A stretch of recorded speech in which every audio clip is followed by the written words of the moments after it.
갈라디아서 3장 10절에서 18절 말씀입니다. 무릇 율법 행위에 속한 자들은 저주 아래 있나니 기록된 바 누구든지 율법책에 기록된 대로 모든 일을 항상 행하지 아니하는 자는 저주 아래 있는 자라 하였음이라. 또 하나님 앞에서 아무도 율법으로 말미암아 의롭게 되지 못할 것이 분명하니 이는 의인은 믿음으로 살리라 하였음이라. 율법은 믿음에서 난 것이 아니니 율법을 행하는 자는 그 가운데서 살리라 하였느니라. 그리스도께서 우리를 위하여 저주를 받은 바 되사 율법의 저주에서 우리를 속량하셨으니 기록된 바 나무에 달린 자마다 저주 아래 있는 자라 하였음이라.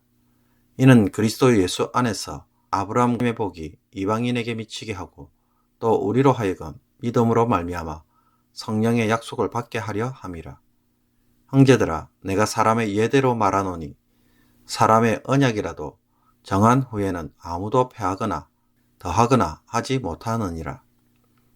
이 약속들은 아브라함과 그 자손에게 말씀하신 것인데 여럿을 가리켜 그 자손들이라 하지 아니하고 오직 한 사람을 가리켜 내 자손이라 하셨으니 곧 그리스도라. 내가 이것을 말하노니 하나님께서 미리 정하신 언약을 430년 후에 생긴 율법이 폐기하지 못하고 그 약속을 헛되게 하지 못하리라. 만일 그 유업이 율법에서 난 것이면 약속에서 난 것이 아니니라. 그러나 하나님이 약속으로 말미암아 아브라함에게 주신 것이라. 아멘. 유대인들이 자신이 진정한 유대인임을 증명하는 것이 세 가지가 있습니다. 첫째는 할례이고 둘째는 안식일을 지키는 것이며 셋째는 율법을 지키는 것입니다. 유대인이라면 이 세 가지를 반드시 지켜야 하고 이것이 유대인을 유대인답게 만드는 것으로 간주했습니다. 이 중에 율법은 오직 유대인에게만 준 것입니다. 아브라함의 자손임을 증명해주는 배타적 자랑거리입니다. 그러므로 율법을 지키는 자만이 진정한 유대인인 것입니다. 만약에 이방인이 유대인이 되고자 한다면 그 사람은 반드시 율법을 지켜야만 합니다. 유대인에게 율법은 하나님의 백성이냐 아니냐를 결정짓는 기준인 셈입니다. 갈라디아 지역의 교회에 온 유대인들은 이들의 신앙생활을 보면서 그런 말을 합니다. 아브라함의 자손이 되려면 반드시 율법을 지켜야 합니다. 이 말을 들은 이방인 교회 성도들은 순간 마음이 흔들립니다. 유대인들이 오면 모두가 한결같이 하나님의 백성이 되는 것은 율법을 순종하는 것에 있다고 강조하기 때문입니다. 이 말에 흔들리는 성도들을 보면서 사도 바울이 분노합니다. 어리석도다. 갈라디아 사람들아. 예수 그리스도께서 십자가에 못 박히신 것이 너희 눈앞에 밝히 보이거늘 누가 너희를 꾀더냐. 갈라디아 사람들이 바울이 전한 복음을 통해 성령을 받는 체험을 했습니다. 과연 어떤 일로 체험하게 된 사건일까요? 사도 바울이 다시 질문합니다. 율법을 순종함으로 성령을 받았는가? 아니면 믿음으로 인해 성령을 받았는가? 성령을 받게 되는 것은 믿음으로 말미암아 일어난 사건임을 다시금 떠올리게 합니다. 그리고 아브람도 의롭다 함을 받게 된 것은 하나님을 믿음으로 말미암아 된 것을 성경 구절을 통해 확정합니다. 그러므로 아브람의 자손이 된다는 것은 아브람처럼 하나님을 믿음으로 의롭게 되는 것이라는 것입니다. 그러면서 오늘 본문에서는 이러한 논증을 좀 더 구체적으로 진행시킵니다. 만약에 사람이 율법으로 의로워지고 그래서 하나님의 백성이 된다고 한다면 그 사람은 반드시 율법이 요구하는 모든 사항을 만족시켜야 할 것입니다. 율법이 시키는 것을 다 지켜야 비로소 율법으로부터 당신은 의롭다고 인정을 받을 수 있기 때문입니다. 그러나 현실에서는 사람이 연약해서 율법을 제대로 지키지 못하기 때문에 결국 율법이 하는 일은 무엇이 되겠습니까? 사람을 저주 아래 두게 만듭니다. 율법을 지키려고 하는 모든 사람들은 율법이 내리는 정죄, 즉 저주 아래 놓일 수밖에 없는 것입니다. 그러므로 율법이 하는 일은 구원일까요? 아니면 저주일까요? 저주입니다. 율법은 사람을 살리는 것이 아니라 죽이는 일을 합니다. 율법에서 사람은 그 어떤 의로움과 또 구원을 찾을 수가 없는 것입니다. 그런데도 갈라디아 사람들은 율법을 통해 다시 의로워지려고 하고 아브라함의 자손 되는 것을 여기에서 찾고자 했습니다. 그러니 바울이 보기에 얼마나 답답하겠습니까?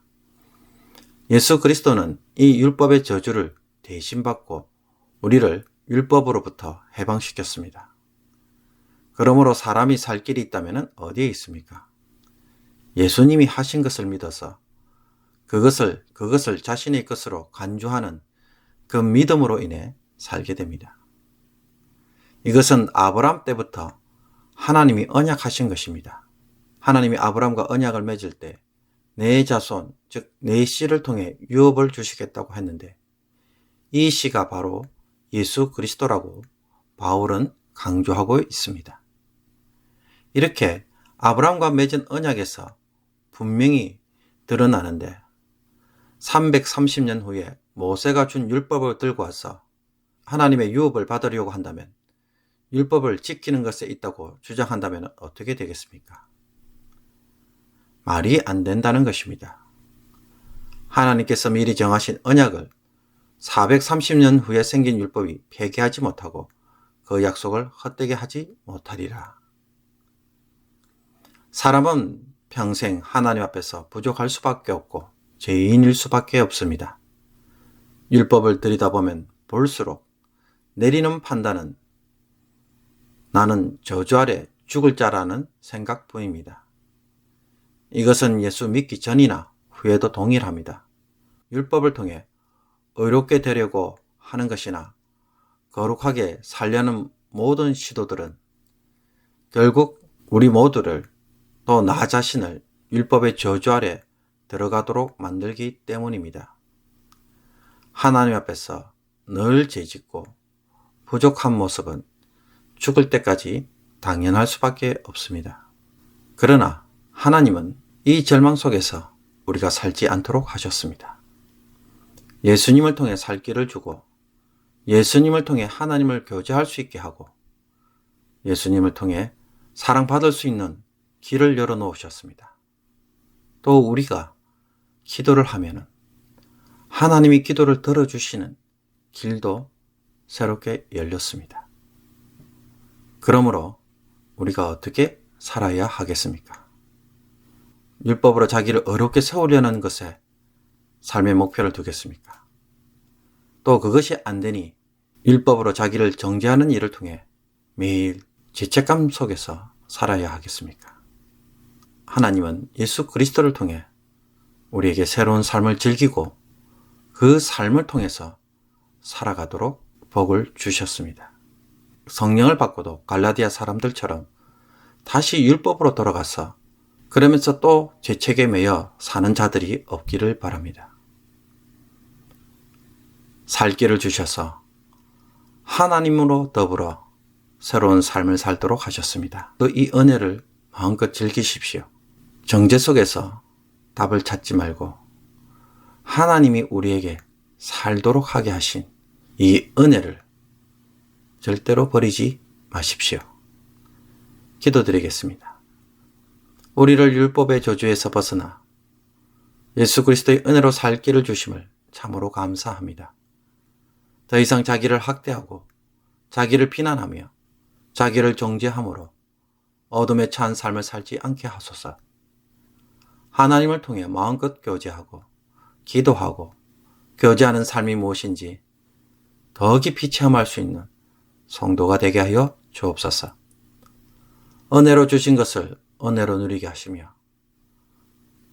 나를 더 이상 판단하지 않으므로 믿음의 형제 자매들도 우리가 율법의 행위로 판단함으로 모두가 실족하는 일을 하지 않게 하여 주옵소서.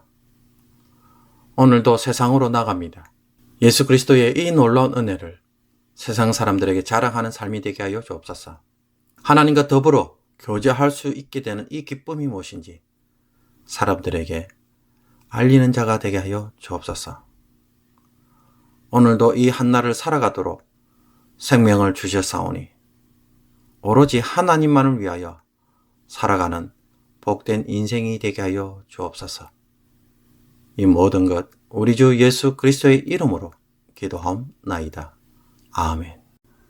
주기도문으로 새벽기도회를 마치도록 하겠습니다. 하늘에 계신 우리 아버지여, 이름이 거룩히 여김을 받으시오며 나라의 마옵시며 뜻이 하늘에서 이룬 것 같이 땅에서도 이루어지이다. 오늘날 우리에게 일용할 양식을 주옵시고 우리가 우리에게 죄진 자를 사하여 준 것 같이 우리의 죄를 사하여 주옵시고 우리를 시험에 들게 하지 마옵시고 다만 악에서 구하옵소서. 대개 나라와 권세와 영광이 아버지께 영원히 있사옵나이다. 아멘.